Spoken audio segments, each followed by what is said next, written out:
रायगडमधून एक महत्त्वाची बातमी समोर येत आहे। कोलेटी ग्रामपंचायत हद्दीतील निवाच्या तलावाच्या सुशोभीकरण कामात त्रुटी असल्याचा आरोप करत ग्रामस्थांनी तीव्र नाराजी व्यक्त केली आहे।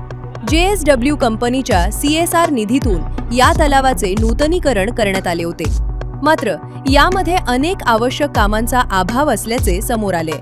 हा तलाव ग्रामस्थांसाठी अत्यंत महत्त्वाचा असून याचा वापर शेती, गुरांना पाणी पाजण्यासाठी आणि गणपती विसर्जनासाठी केला जातो।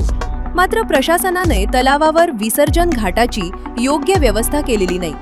तसेच गुरांसाठी स्वतंत्र जागा आणि मजबूतीकरणाचे कामही अपूर्ण ठेवल्याचा आरोप ग्रामस्थांनी केलाय। या सर्व त्रुटी तातडीने दूर कराव्यात अशी मागणी कोलेटी ग्रामस्थांनी केली आहे। या पाहणी प्रसंगी प्रभाकर डाके, ॲडव्होकेट काशीनाथ ठाकूर यांच्यासह ग्रामपंचायत सदस्य आणि मोठ्या संख्येने ग्रामस्थ उपस्थित होते। ॲडव्होकेट काशीनाथ जगन्नाथ ठाकूर, मला माझ्या कोलेटी आणि वाडी दोन्ही गावातून ग्रामस्थांनी तक्रारी केल्या की जे निवाचा तलाव जो आहे या तुमचं काय म्हणणं आहे की ते काम उत्तम व्हावं, हे आमचं म्हणणं आहे।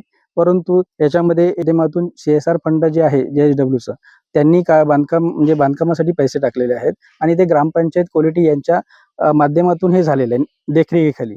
परंतु विसर्जन आहे तर ते खाली उतरण्यासाठी सुद्धा कुठे जागा ठेवलेली नाहीये। माती सुद्धा आतमध्ये तशीच ठेवलेली आहे, म्हणजे काही काढलेली नाहीये।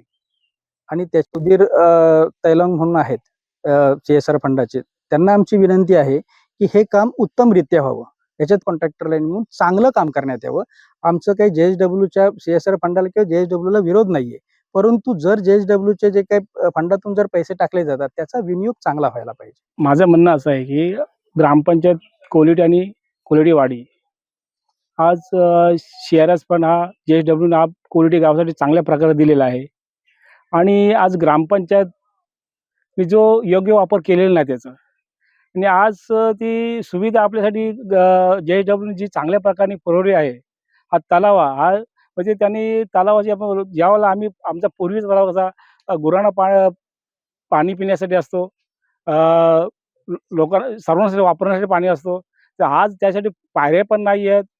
माणसं कशी खाली आणि गणपती घाट त्या ठिकाणी आहे आणि गणपती विसर्जन कसे करणार ते पण त्या ठिकाणी आहे। तर आज या ठिकाणी ग्रामपंचायतनी सरपंच आणि उपसरपंचांनी दुर्लक्ष करून हा कंपनीची फसवणूक करून तर तशीच आमच्या ग्रामस्थांची फसवणूक केलेली आहे।